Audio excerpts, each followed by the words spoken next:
Hello and welcome to another edition of the CASE broadcast. And it's just me. There's no Melvin. And the only reason for that is because I'm going to refer to another podcast that I've been in recently. So I'd love to share that with you. It's a lovely lady by the name of Alexis Bushnell. And she has a social media for humans podcast with a fantastic slant on how it should all be a human approach and none of this algorithm-led sales pitchy stuff that does go on. I'm sure some of us may have spotted some. So without further ado, I'm going to hand over to Alexis to take us through the podcast episode with me. Thanks a lot and enjoy.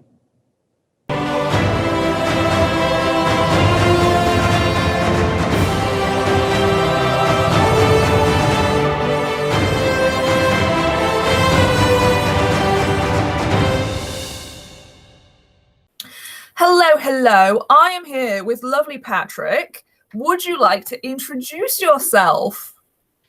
Certainly, I will do. So, I'm Patrick. I'm over in the UK, down near sunny Southend-on-Sea.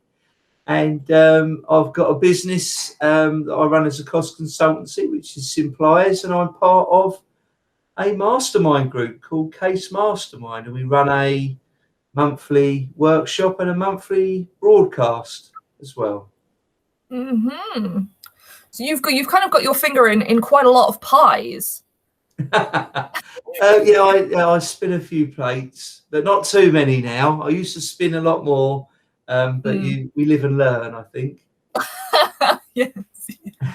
Which actually very nicely brings us on to the topic that I kind of wanted to speak to you about, of like simplifying your life, because I tend to talk a lot about simplifying social media and people having fewer platforms, posting less often, that kind of thing, and getting systems in place to make that easier for them. And part of what you do is helping people to simplify where they're spending their money and how all that's working. So obviously we both think that less is more. Indeed we do. Yeah, I couldn't agree more with you there. So, yes. So, well, okay, initially then, what were you doing beforehand that was so many plates, and why did you decide to drop some of them? I think, well, it's often called the entrepreneur's curse, isn't it? The next shiny diamond comes before you. It's almost like, you're probably not old enough to remember this, but the Generation Game on the BBC used to have a little conveyor belt. I do remember the Generation Game, yeah. You had to remember everything on the conveyor belt, didn't you? It was always a cuddly toy and a toaster or whatever. And I think that's what happens with us in our lives. Opportunities come our way. And I think the more we network, the more we connect with people, the more opportunities. And I think we have to put everything through a filter. We have to look at our core values, we have to look at our goals. We always talk about goal setting, don't we? And got to have those common core goals. And when an opportunity arises, does this fold into my existing empire? Is it part of my core goals and my core mission? Is it taking me to the destination that my goals currently set for me? Or I suppose if we've done an analogy and said, if I'm heading to India's not the best place to go at the moment, but if I'm heading to India and you said, there's something great going on in America, then we've got to say, hang on a minute, where is our final destination? So it's okay to zigzag on our journey as long as we finally end up at our destination. But if we start turning miles off, got to bring yourself back on course. So that's the things that you have to thin off. And it's quite simple to do then, because you look at where you're heading and you go, right, this is just totally taking me off on some new side shoot. Let's trim that back And Yeah. yeah.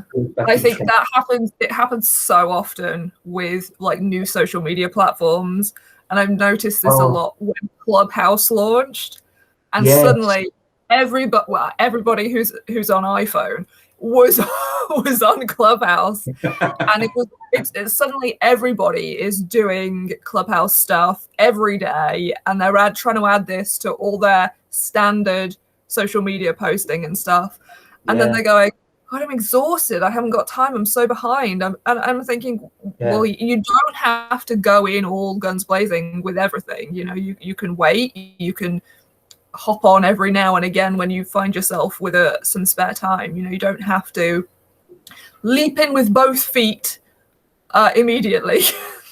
I totally agree with you, and it was a new platform, and so it's something exciting that's taking place. This could be another YouTube, or it could be another Instagram. We don't know.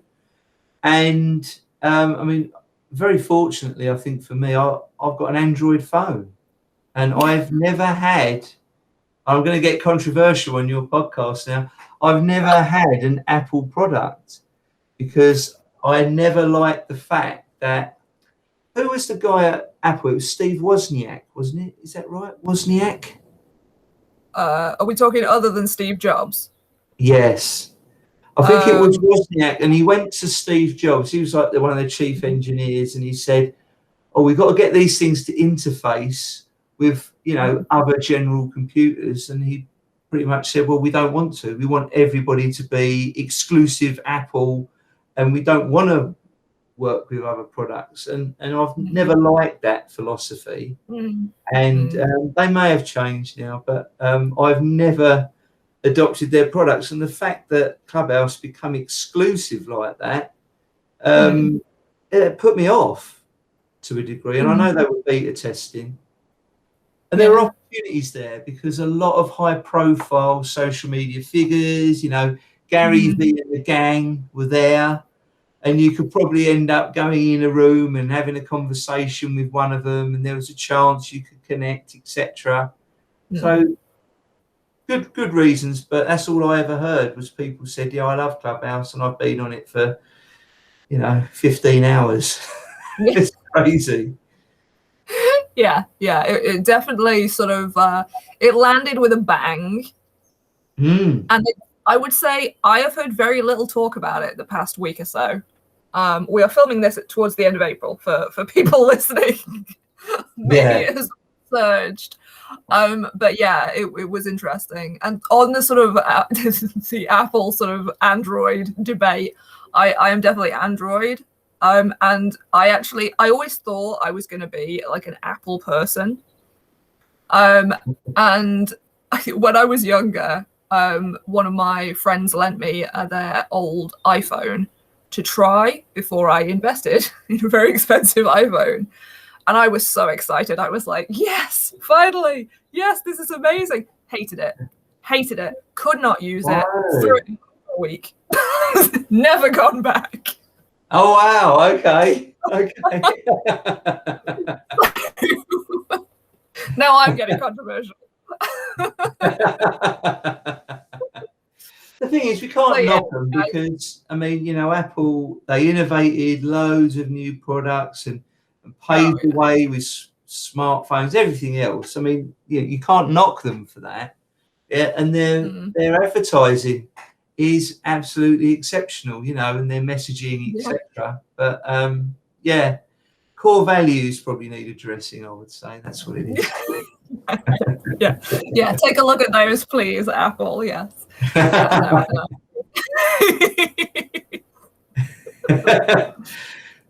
Okay. How do we bring this back now to simplify? Those who have not abandoned us. Hopefully not. And look, I think we've gone off, but we're coming back. And I mean, Apple is a classic example of how you can simplify things, because their products, they all tie together. And I think becoming efficient in whatever possible ways you can. And technology is just one of them, isn't it? That Yeah. For example, I've got a CRM, which is a customer relationship manager, for anybody that doesn't know what CRM means. And that's synced to the contacts on my phone. It's synced to my Outlook calendar, my emails. So everything is tied together. And when you're doing that, you're saving yourself time. And I think automation is part of that process. There's things you can automate, but again, there's things you can delegate. And I'm always a strong believer in you've got to love what you do. Do what you love. And the stuff you hate doing, for goodness sake, give it to somebody else. Yeah. There's so many freelancers. I think the way that the business world is now, lots of self-employed people, lots of freelancers, which means there's someone out there that would match any task you could ever throw out there. If you don't like bookkeeping, if you don't like accounts, if you don't like social media, if you don't like video work, or you're not good at that, then every man to their trade. And we can spend so much time doing so much stuff that we just really don't need to be doing. Really key, really key. Yeah. I think I could give an example of that. As I said earlier, CASE Mastermind is a mastermind group, and we work as a collective community. And we've got someone in there who's quite good at some social media, so we've delegated to them the social media aspects of it, or some of it. The video work that I was doing on the broadcast, it was all me. When we started it off, it was all me. I learned how to do video editing off the bat, off of nothing, and I could cut a fairly decent video now, but it's not really where I want to push my talents. And we've got someone in the group now who's really good at video. He's just edited an episode, and we're over the moon. This means 3 hours or 4 hours of my month I've just got back, because somebody else who probably could do it in 45 minutes to an hour compared to my 4 hours as well. So it's about knowing where to push things and how to simplify out your life to free it up to do the things you want to do. Yeah. I think one of the things that tends to come up, certainly came up for me, and I know it's come up for sort of other freelancers, and that is always, how do I know when to outsource? How do I know when to start automating things and implementing systems? And I tend to feel like the answer, now that I have started to outsource and implement systems, is before you start asking that question. Yes. I think there tends to be this thing of, once you start asking that question, it's because you are short on time and you don't really have the time to set up a load of automations, but you're not sure that you have the financial capacity to start employing or outsourcing a lot. And so you feel like you're totally stuck. So I am definitely sort of team outsource now. And I do think if you can do it sooner as well, so that you don't get into that situation where you are feeling stuck and like, I really don't have the time to do all these things, but I also can't outsource it because I can't train someone how to do it. I can't explain, like whatever the situation is. So how did you decide when to start outsourcing? So I think it evolved over time.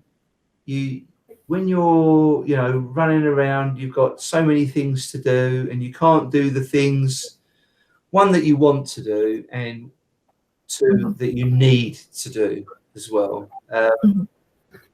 And I think you're right in what you said, that the financial side of it is a big key issue for a lot of people. You know, we can't all go out and take on a full-time bookkeeper at X amount of pounds.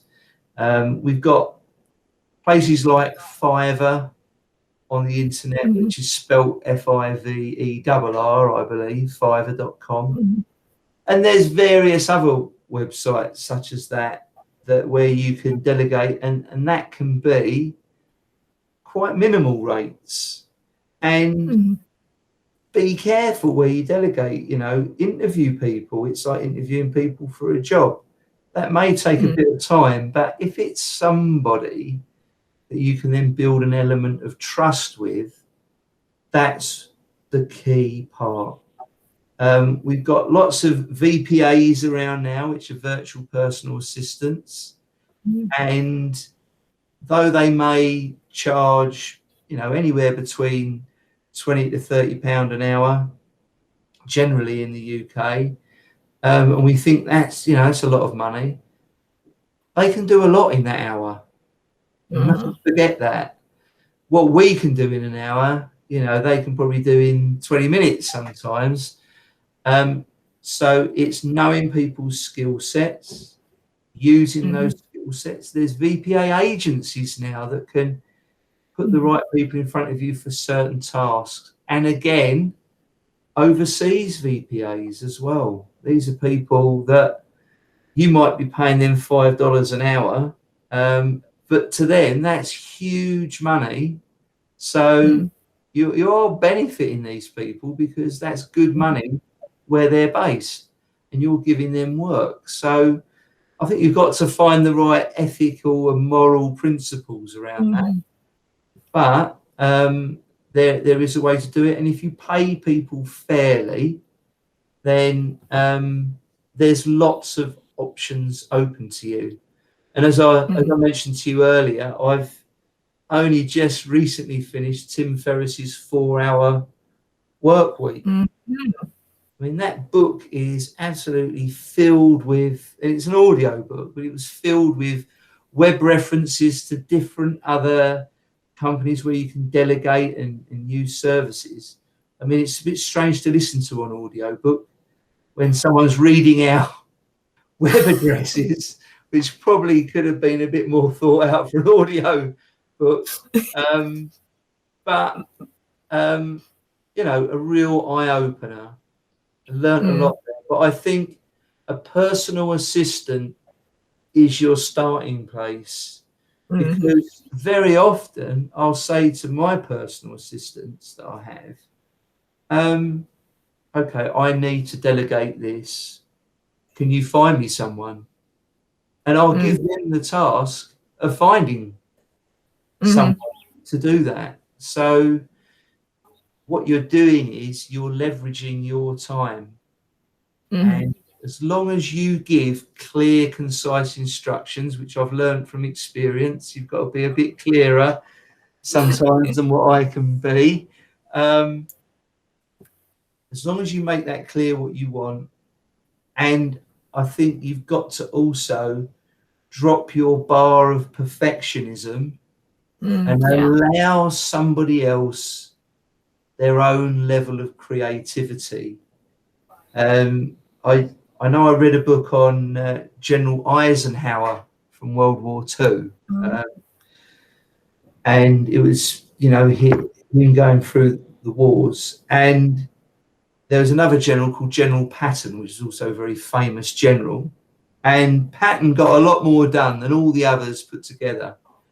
And there was a stark difference between the two. Eisenhower delegated tasks and instructed someone completely and fully exactly how he wanted that task done. General Patton delegated a task, and he allowed then the creativity to go away and achieve that task in the best way that they saw fit. And not only did he save himself too much time over explaining, he did have an element of risk that it could be done not quite to how he wanted. But I believe his expression was something on the terms of he let people surprise him of their level of ingenuity, or that they could come up with a newer, better way of doing it in the first place. Yeah. So, I think it's so helpful to have, especially if you know that somebody has their expertise in the area that you are outsourcing, to trust them and their expertise and their experience, and say, like, look, this is the outcome that I want. How you get there, but you do you, figure it out, that's fine. As long as this is what I get at the end of it, like with your video, as long as there is a video this long that, you know, looks like this at the end of it, I don't care like how you do it or what you use, or just you know, off you go, enjoy yourself. That's it. And it's that I think that actually takes something. That's something that, I mean, there's a bit of a perfectionism in me that I've had to control over the years and just beat it out of myself, because, you know, you can put a shelf up and take 10 hours to do it, but actually you could probably do one just as well in half an hour without being so precise. And we can find this in business. We can over perfect things. It makes us procrastinate, take too long, or never actually do anything or ever actually make a decision. So it's like you said, you're exactly right. It's an element of trust. I'm going to trust you to go away and do something. In the example of that videographer, he come back with something totally different that I would have never done. But I gave him creative license. And look, at the end of the day, I could have said, I don't like it. Can we do it again?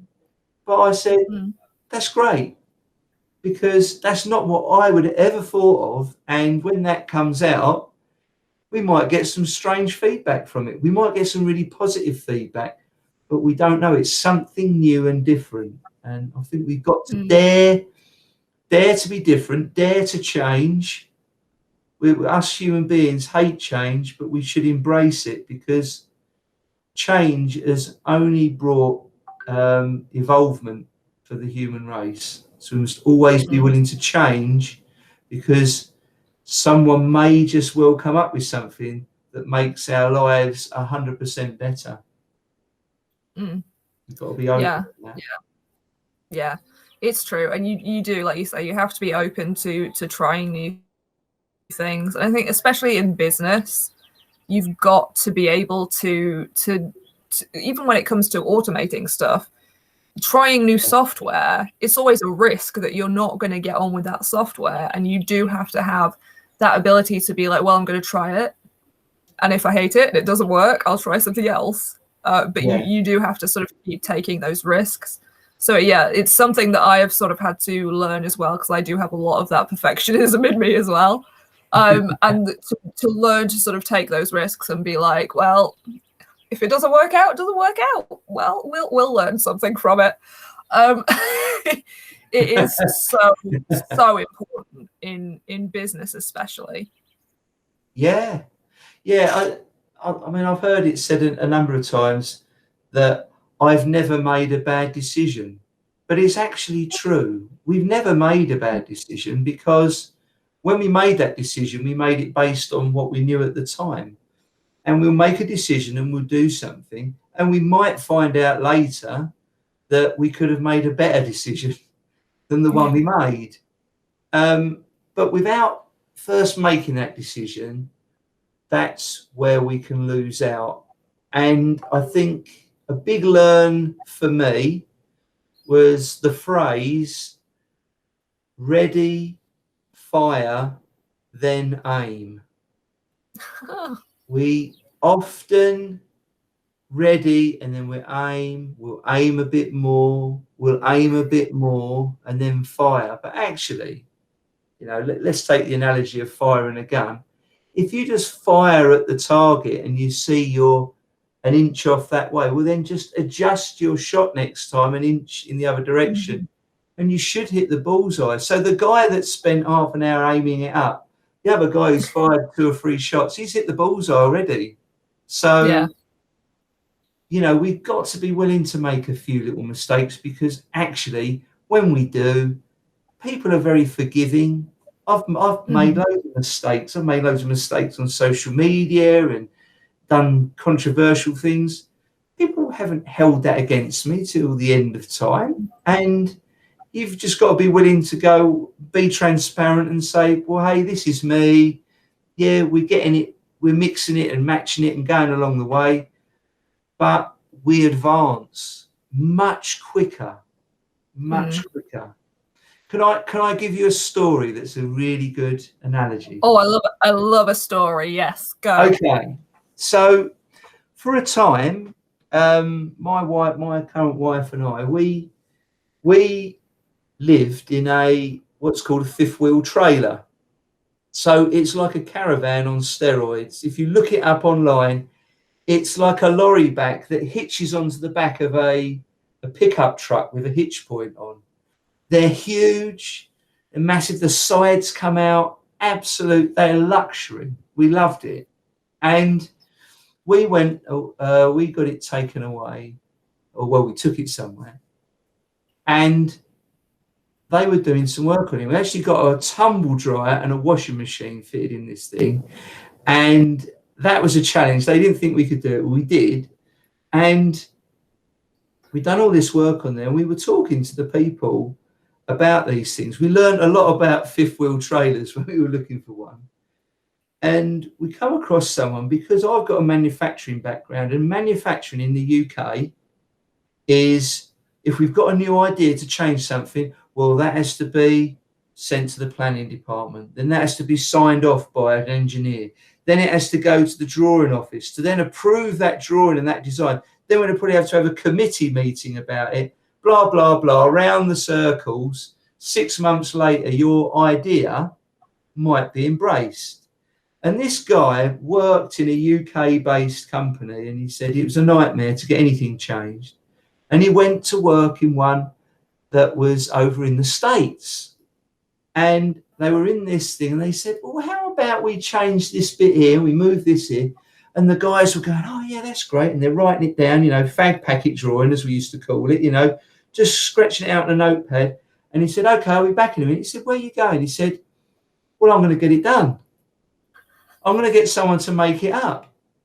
He says, well, just like that. And he said, yeah, that's how we work over here.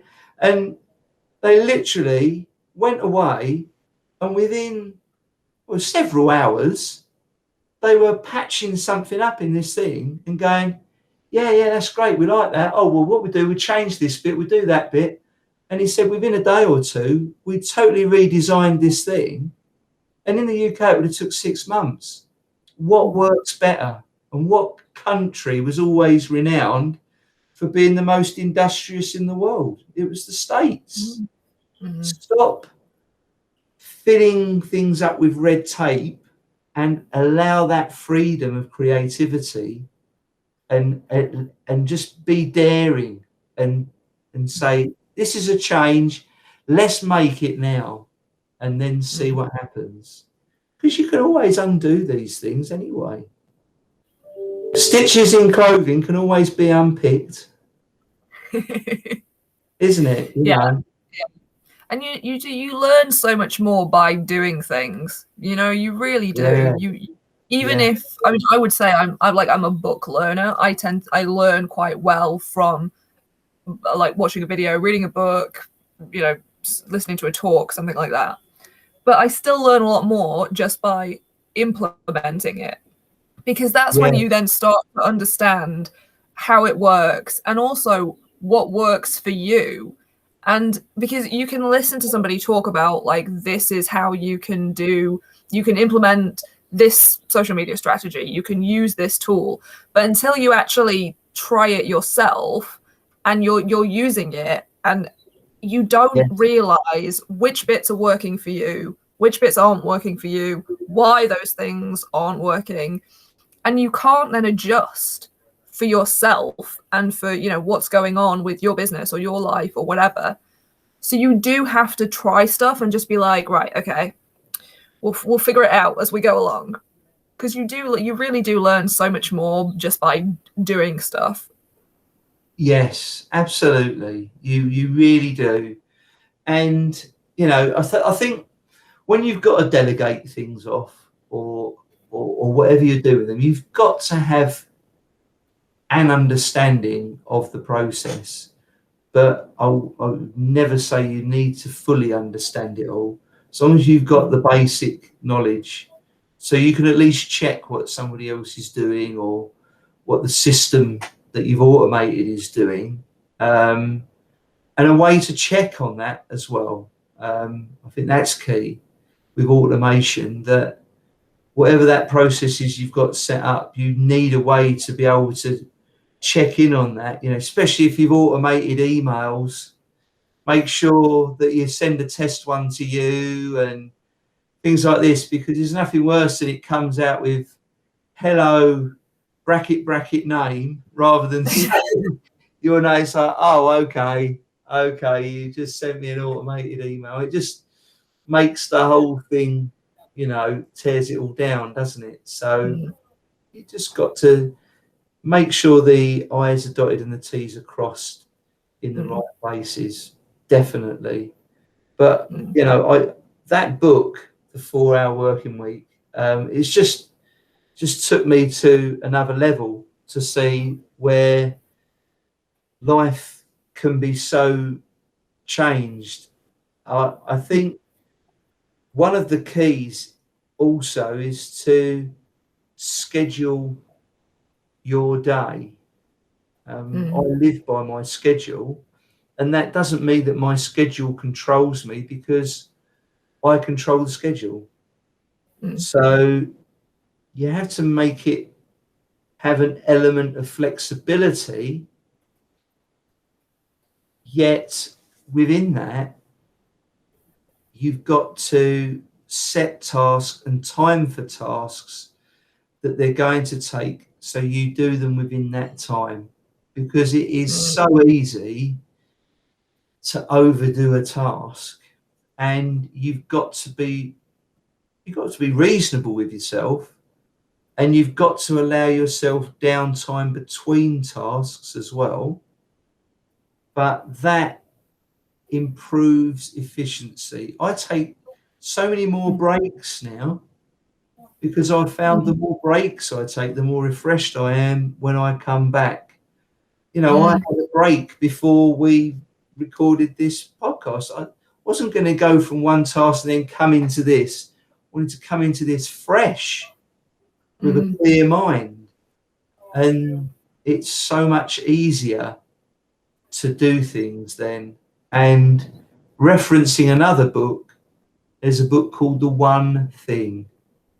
And not being a multitaskers, I say a great multitasker can burn a hole in your shirt and burn the dinner at the same time. And this is what we do. We're trying to do loads of things all at once, and everything is half done. Actually, if you said, this is what I'm doing, I'm certainly not recording this podcast with you now while trying to type an email or trying to look on Google at something. You know, it would be obvious anyway. And I think it becomes obvious in our results. Just focus on one thing at a time. Your day is much more efficient. We try to put too much into our day. I don't know about you. I set 3 objectives for a day. If I achieve those 3, the day is done. I normally achieve more than that, but they're those 3 core tasks, and they're in line with my goals and objectives, what I'm looking to achieve. Therefore, the day is simplified. The pressure that you put yourself under is so reduced. Well, I've done that. Oh, I haven't done that. But that doesn't matter because that wasn't in the free things that you'd put to yourself. And if you don't get one of those done, okay, I haven't done that. That is now a priority for tomorrow. I've got to force that into tomorrow to work to get that done. That's a way you can organize your life in a very simplified manner. And we can all have a free calendar now. Google Calendar is free. If you don't want to get an Outlook one, I've got Google is free, and you can. And I've used that in the past. Google Calendar. All these things you can do at zero cost very often, because there's platforms out there now that enable you to do that, and just do a little bit of homework. You know, I'll give you another example. Video editing. Adobe do a really great video editing bit of software. Costs a lot of money. The video editing software that I use is a free version called Shotcut. I've used it for, I don't know, a year, 18 months. It's not cost me a penny. I had to learn to use it. It was all off of YouTube clips and Google, and that's free. So it's, you don't, delegation or ways of doing things doesn't have to cost you the earth. That's a really strong point to emphasize. Yeah, no, it's true. And I do think that there is a lot of, I tend to find if you ask for sort of solutions in like business groups, a lot of people will send you their affiliate links to paid software and things. And actually there is a lot to be said for the free software out there, and especially early on, you know, in your business, use the free stuff. I used free stuff for forever. I've been using Dubsado as a CRM now for 6 months or so, I think. What's it called? Dubsado. Dubsado. I'll put the links to everything we're talking about in the show notes, obviously. I like it as a CRM. It's not all singing, all dancing, but it does everything I need it to do, and it is a paid version. But before that, I was manually doing stuff, basically. Like for planning and stuff, I tend to use Notion now. I do use Google Calendar, and I've got Google Workspace because I use it for a lot of storage and stuff. But yeah, planning wise, I use Notion, which is free. And I have a sort of daily page in Notion, basically, which has like essential to-do tasks, things that I have to do today, and then bonus tasks, which are like, if you've finished all these things and you've got some energy left, maybe have a go at these. So I think just like, don't be afraid to make the most of the free software out there. And there's free software for so many things. Like there's free scheduling tools for social media, sending emails, CRM systems, calendars, note-taking, all of it. You know, you can get a free version, even if it's only a trial version, to just get you going, and to simplify things a little bit for you, before you're, you know, while you get ready to sort of level up, if you like. And I think these companies that embrace that, that's why they're so successful. Google is so successful because it offers you so much free stuff. You come in there, and then when you want to upgrade, there will be a tendency to stick with Google on certain aspects because, you know, you've got used to how that works. So when you want to step up, well, this works exactly the same, but has these extra features, you stay with that. And I think that's a genius business model, that those things are offered out there for free. And it's like anything, as your business evolves, you know, you might use something like Agora Pulse to manage your social media. And then eventually someone's going to come to someone like you, Alexis, and say, right, you know, I was doing all this, but actually even writing those posts is taking me so many hours a week. I want you to write things for me and do things for me. That's how we evolve and grow as a business. We gradually outsource and move ourselves to a place where we do the things that we like doing. I think there's nothing better than in a day you go, you know, there's a book I think called Eat That Frog. I've never read it, which is a bit corny, but that book is about doing the most horrible tasks that you don't want to do and doing that first and getting it out of the way. And I think if you do that, and you can reward yourself, if you've got that all done and you've got an hour free at the end of the day, if you like doing some random social media post or creating some sort of little video for your business, reward yourself with doing that because you look forward to it. Oh yeah, I can do this and get creative, and I think we should enjoy the journey. It should be an adventure. It shouldn't be a chore. We should be able to leap out of bed in the morning and go, yippee, I can't wait to get started. If we're throwing them covers back reluctantly or trying to throw the alarm clock in a bucket of water because we don't want to face the day, you know, I think it's horrible. I've not used an alarm clock for years. I naturally wake up early hours of the morning and I'm ready to get up and go, you know, and I wouldn't change that for anything in the world. I've done a job where I've gone, oh no, I've got to face the day. Never again. It's just not worth it. Life's too short. Yeah. And I think early on, because I mean, like you were saying, when you first start your business, you do end up doing everything because you have to initially. And I think you can get into that state of, oh, I've got to do like accounts for me. I hate numbers, are not my thing. I really hate accounts. So that is the thing. I hate doing it. I hate it. And you can get into that mindset where you procrastinate it because you hate it so much. Yes. And then you get yourself into a worse situation. And I do think that, like you say, blocking out some time to do it and saying, right, I have set this time aside. I am only going to do accounts or whatever it is that you hate during this time.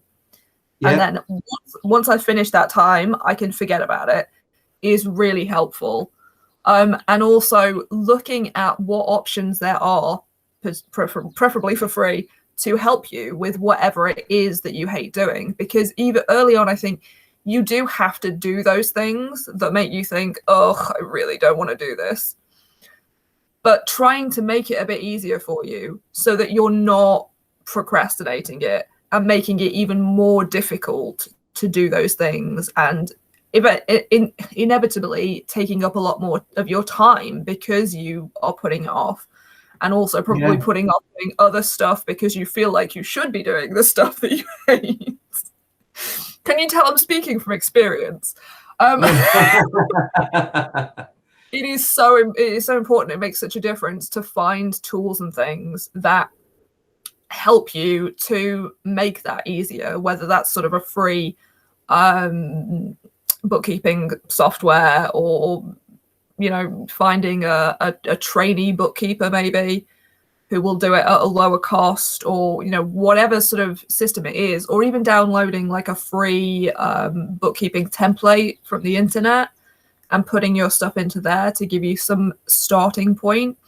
Finding the things that like you hate doing and figuring out why you hate them, and then being like, right, how can I make this a little bit easier for myself?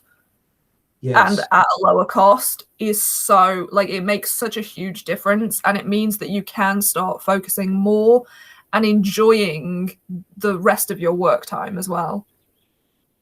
Definitely. And I think you have to analyze it from what your hourly rate is. You know, I do a job, you do a job within your business that earns revenue to the business. And I don't know, if you work 10 hours and that brings in £500, quite simply, that's £50 an hour.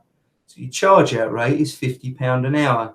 So if you're there sitting there doing the books and you're spending 10 hours doing that, and you've got to say, okay, well, if I'm spending 10 hours doing that, that's actually costing me £500. Because if I was doing other work, I would generate that level of income. So that's costing me £500, not directly. You're not paying £500, but you're in essence losing that. So if someone says, okay, well, I can do that task and I can do that for £100, well, that's a bargain. Because that frees up your time.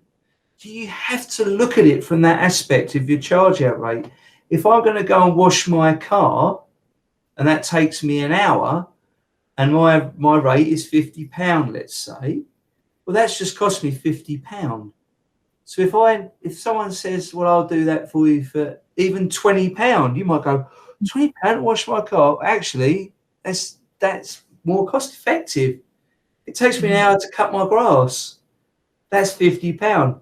Someone might come and cut that for a tenner. So you see what I'm saying? I've had these conversations with my wife before when we looked after her mum while she was alive and she had lots to do. She said, oh, I've got all this ironing. I said, okay. And I just found someone and got them to do all our ironing. And it cost us, I don't know, it's about £25. But it was probably 3 or 4 hours of ironing. So when you look at it like that, and you might say, why are we talking about ironing? But actually, it's all those things that if we're doing them, actually, we need to really assess, should we be doing them, or should we be simplifying our life to a place where we're only doing the things we want to do and need to do? And then you've got loads more free time, and that's happy days then. It is. That is the aim of the game. I think that is a wonderful point for me to ask. So if people want to simplify, especially their business life, tell them where they can find you and how you can help them. Okay, well, websites are full of contact details. So my website for Simplies is simplies.co.uk. So Simplies is spelled SIMPLIES.co.uk. And CASE Mastermind is what it is, casemastermind.co.uk. You can contact me through either of those sites. More than happy to engage with people. And with a name like Patrick Twitchett, you can find me on LinkedIn quite easily, to be fair. But I will put all the links in the show notes, so people don't even have to search for you. They can just click it and visit you. Absolutely. I think, there's an old saying, isn't there? You either work to live or you live to work. And I've always said, you just want to work to live. It's life and the great things in life, the friends, the family, and the things that you enjoy. All work and no play makes Jack a dull boy, as they say. I do think a lot more people have sort of come to that realization over the past year or so as well. Yes. Yeah, I think that downtime, being grounded by the government like naughty children, quite rightfully so. The lockdown was an essential thing, and I think everybody's lives have changed, but I think they've changed for the better. They've spent more time with the family and said, you know what, I've sat down with the kids and we've played a board game, and I haven't done that in a long time. And these are the things that you will never get that time back, ever. Ever. Yeah. So I hope you enjoyed that interesting podcast episode. Do join us again next time on the CASE broadcast. If you'd like to connect with Alexis or listen to her podcast, then do look in the show notes. There will be some information there. We're more than happy to recommend it. I think I've nearly listened to all her episodes. Absolutely brilliant. Thanks a lot. And it's goodbye just from me.